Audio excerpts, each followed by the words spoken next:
Good morning, morning. Good morning, morning.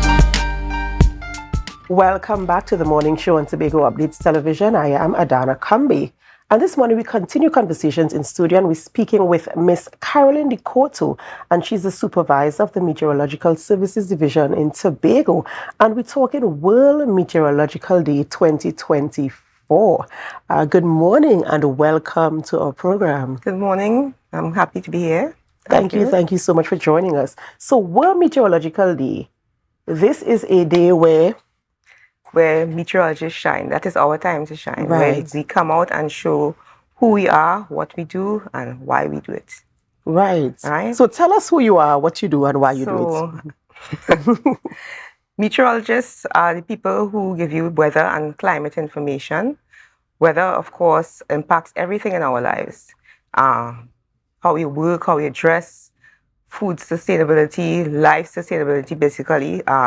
Sometimes it depends. Even your life even depends on weather, because if you don't have a storm coming that might be deleterious to your area, and you don't know, you could end up in trouble. Right? So weather is the encompassing area of everything, and it affects everything that we do. Right, and so you are able to predict this type of new weather changes that might occur in any environments. Right, so we do weather in terms of real-time. Weather is 24/7, and as observing these weather information, the observations go into a database, and that is used for long-term weather, which is climate, and that is this year's theme at the front line of climate action. Right, so of course, over the years, we have been hearing about climate change and the impacts that it has, and so this year we are focusing on that, and not only dealing with mitigation, but also showing people how they can adapt and so on. Right, so it's something we want to focus on and bring to the forefront of meteorology this year. Right, and you mentioned climate change and the impact it has on the weather, of course. Can you determine some of the things that will impact a measure of, let's say, climate change that will in fact affect the weather patterns and the weather changes? Well, what will affect climate and the impact of weather? Well, basically, there's two questions you're asking. Right.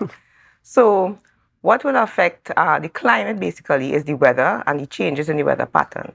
And that is affected by environmental impacts mostly. Most of climate change is actually anthropological climate change, which is caused by humans, right? So carbon emissions, buildup of litter and so on in the ocean, the atmosphere. So what you end up having is global warming. You have the ocean is also warming as well. So that means that weather patterns change. You no longer really have a dry or wet season, or you have extremely wet seasons. That's right. Extremely dry seasons and so on. So the whole atmospheric balance is actually upset.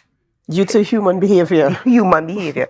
And that is why the IPCC mandated that you have the maximum increase of the atmospheric temperature is 1.5. Right now we're at 1.4 degrees Celsius. So we almost at that threshold. We're trying to keep it under that. And what happens if it gets to that threshold, or even over? Well, of course, things will get much worse. Because you see what's happening with glaciers and so. People's lifestyles, everything depends on weather. If the glaciers melt, you're going to have a downward effect. You see all these terrible floods and so on. Then you have areas where you have drought, right? Or you might have a very dry winter, probably in the southern hemisphere and that kind of thing. So when we reach that threshold, well, Lord help us. But we are trying to bring it down. So that is the threshold we were mandated to work with over a period of years. And by 2027, everyone should have information concerning, I should say correct information concerning weather and climate to be able to sustain themselves and keep things at a certain level, basically. And we've even experienced it right here in Trinidad and Tobago, and we're in the dry season now, and it is very, very dry Right. and very, very hot. And even the rainy season wasn't that rainy at all. Right. We didn't get much rain during that rainy season at all. And of Right. course, as you're saying, it's because of human behavior. And what I'm very happy about is the expo that is upcoming, and the fact that you're talking now about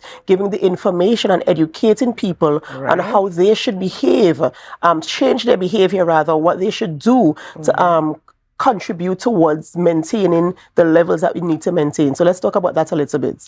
Okay, so the expo tomorrow is really bringing the Met Office to the public.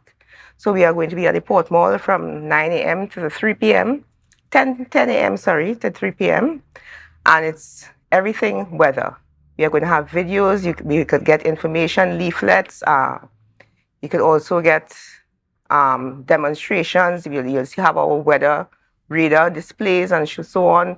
Find out how to join the Met service, because of course we are always short staffed. Right. Right. So and you could come and find out anything you need to know about weather. Our well-educated staff will be on hand to assist in anything that you want to know. There will be little games and prizes and so on.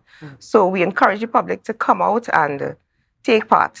Right, get to know more about weather, because not everybody could visit the Met Office, so we are bringing it to the public. And what I like about this is the engaging and interactive aspect of it. And you mentioned, of course, a possible recruitment drive in terms of getting people to join. How do you join, or how do you even start your journey in this industry? Right. So in order to start your journey as a meteorologist, the first thing you have to do in secondary school is physics and maths, because that is the basis of meteorology. Right. I know people love to run from physics, they love to run from maths. But at the end of the day, you can do it if you really want to. If this is your passion, you will find a way to do it. Right? And the world doesn't have that many meteorologists. The world, we are a very small group of people. Wow. Right? That's why you have WMO, which was established in 1950. On Saturday, which is actually World Meteorological Day, which is the day it's celebrated every year, the 23rd of March. Right. But we're celebrating tomorrow because we want more interaction with the public. That's right. Right? But that's why they started celebrating World Meteorological Day, to showcase who we are, what we do, and why we do it. Right. So I just want to help you here to encourage our public and our viewers. The world is short on meteorologists. So if you're interested in, you're now trying to figure out what your career path is, this is as good as any. And, of course, it helps and it contributes on an international scale, might I say. It helps us to track and to measure and all the fancy things that they do as meteorologists. And I think that it is a very welcoming situation where you are here now trying to recruit people to get into this industry. And now that we're learning a little bit more about it, we see the importance. And so, we want to encourage you, if you have a passion or even an interest, to come on tomorrow at the expo, which takes place right here on the Port Mall. Where would you be setting up? We'll be setting up in the foyer downstairs. Right. So I want to take the opportunity to encourage our viewers to come and to see what is happening, be part of the discussion, ask the questions you want to ask. You might be surprised as to what you might be able to learn and understand clearer when you come and you interact with the staff there. They're very capable and trained staff there as they have the expo talking about the weather and, all these interesting things. I'm sitting here and my mind is just going around and I'm thinking about so many different things because, as a child, especially, I was always attracted to the news for some reason, and I like watching, the little animations they have and trying to understand, how do you know what is going to happen tomorrow? How do you know it's going to rain? And of course, as you mentioned, it talks about physics and maths and all these things that you have to measure these things. It's very interesting for me, and I'm hoping that it's interesting for our viewers as well. Okay, I hope so too.